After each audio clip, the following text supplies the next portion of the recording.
This is the Russell Poole Theory, Part 9. Tupac Shakur is rushed off to the hospital, maybe not so rushed, but he gets there and he immediately goes in for surgery. Suge Knight is treated and released. He has a head wound. We're not sure to what extent, but is there a bullet fragment in his head? It's possible. He was bleeding from his head, but it wasn't so serious that they kept him, and so they release him. Tupac is expected to live. Doctor comes out and says Tupac's going to make a recovery, and so a lot of people start descending upon the hospital. Family members, fans, candlelight vigils, prayers, and there's just this huge outpouring. And it's a lot of people have gathered at the hospital. But there are a number of threats that also come in that Tupac is going to be finished off. Now think about it. If Tupac saw the shooters, you have Suge, who probably saw the shooters and in fact says he saw the shooters. What's going to happen if Tupac wakes up? This is damage control time. Suge has an anti-snitching policy, and so maybe he's a little bit more contained. And there were also rumors that Suge was going to be killed by Christmas time. And so they really wanted to finish off Tupac, and they wanted to finish off Suge. That was kind of the plan.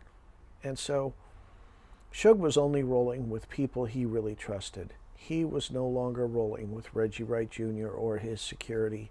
He was only rolling with his homies, and these were people he grew up with. That's who he had as his security, because he didn't know who to trust. He didn't know who was in on it and who wasn't in on it, and he was trying to get to the bottom of it. You got Reggie Wright Jr. running around telling everybody to lie to Suge while he's trying to cozy up to Suge.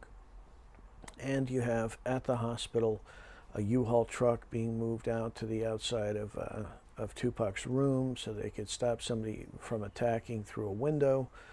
And you have a number of precautions that are taken. There's security put in place, and Tupac is expected to make a full recovery. So what happens is we have Snoop Dogg, who says he's the last person to visit Tupac when he's alive. Well, think about that.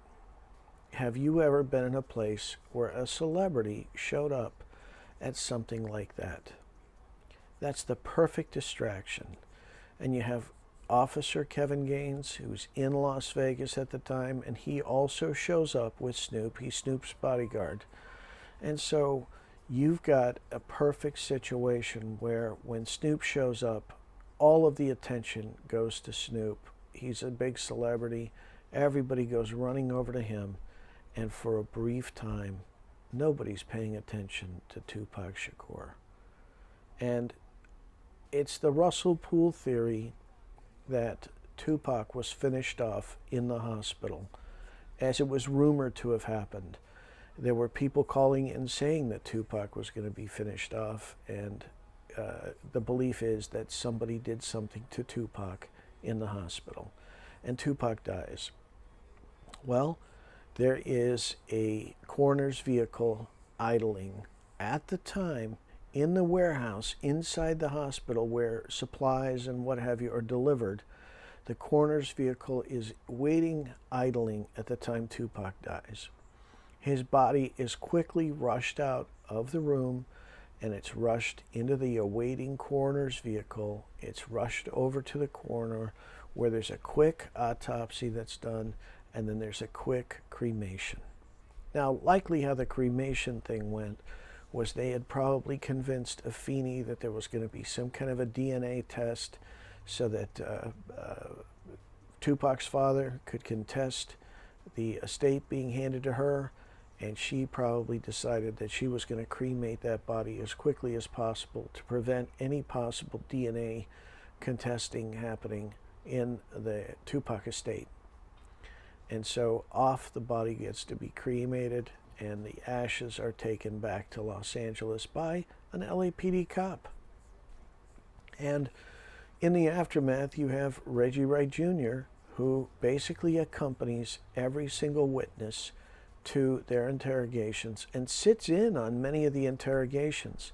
That could never happen in a normal murder investigation. You also couldn't have Reggie Wright Sr. be so involved in the murder investigation out of Compton in any other case of this type, because that would be a severe conflict of interest. And Ori Taylor officially takes Reggie Wright Sr. off the case, but Reggie Wright Sr. keeps his fingers on the pulse in this case. A huge conflict of interest. So the head of security at death row, who is the one who planned where every single person is going to be, is the one that's driving people to their interrogations with the Las Vegas police. I mean, the whole thing just stinks. It stinks to high heaven, as Kevin Hackey said. And so this is what happened to Tupac Shakur. Obviously, Suge Knight gets arrested on his probation violation, and there's an awful lot of things that happen. The tape of the Orlando Anderson incident gets entered into evidence, not by the prosecution, but by David Kenner. And that right there is highly suspect too. Why would you enter a piece of evidence that's going to implicate your client? No client would ever testify against himself, and in effect this is Suge testifying against himself by having his defense attorney enter that piece of evidence in the trial. And so Suge goes off to jail, and he's awaiting sentencing, and he's in LA County Jail, and Death Row Records is in utter ruins. There's confusion everywhere. There's things being stolen. Things are being ripped off out of storage. There's tapes. There's all kinds. If it's not nailed down at Death Row Records, it's being stolen, because you got literally the inmates running the asylum, and so you got all this confusion at Death Row Records. You got various people who are put in charge, none of which have any power to do anything. And they really also don't have any ability to do anything. And all of that stops. All of that chaos, all of that confusion stops when Reggie Wright Jr. is put in charge of Death Row Records. Now, between Suge Knight being shot and Suge Knight going to jail, David Kenner has the bright idea that because of the money laundering and the drug trafficking and what have you, that he's going to rent the prosecutor's house in Malibu, and he's going to move Suge Knight into that house. He also has the brilliant idea that he's going to sign the prosecutor's daughter to a contract. That all is in place, ready to go at the time Tupac and Suge are targeted and shot in Las Vegas. But what's interesting about this and the timing is that the dime gets dropped on Suge and David Kenner about right after Suge is arrested, and now this becomes about something that prosecutors abhor. It's a huge conflict of interest for the DA's office, and now they're going to throw the book at Suge because it looks like Suge is the one that's manipulating the DA's office, and they're going to take it out on him. There's another thing that happens before Suge gets arrested, and David Kenner has the other brilliant idea that they are going to gut the financial records of Death Row. He calls Stephen Cantrock to a meeting, and Suge and David Kenner basically humiliate Stephen Cantrock and get him to sign an affidavit that he had stolen money from the record label, and then they go in and they destroy all of the financial records of Death Row. And think about this in terms of the Snoop murder trial. The guns were never found. The car was wiped clean. And they basically obstructed justice and came up with a reason for the obstruction of justice being that the car had been stolen. Well, now they have Stephen Cantrock, who's accused of having stolen the money at Death Row Records. And he now provides them with a reason to go in and destroy all of the financial records. And now they can just tell everybody, hey, no, this guy stole money from us and he destroyed the financial records. And so they've gutted all of the records at death row. And this basically cripples the money laundering, drug trafficking probe into death row records. It doesn't stop it, but it cripples it, because the prosecutor for Suge Knight that had rented the house to David Kenner is the head of the task force that's investigating death row records. And so they've taken out the head of the task force, and they've gutted all of the financial records at death row. So Kenner has done a very good thing in terms of being able to get closer to creating so much chaos at death row that it'll be easy to go in and steal the wealth of death row records. More later.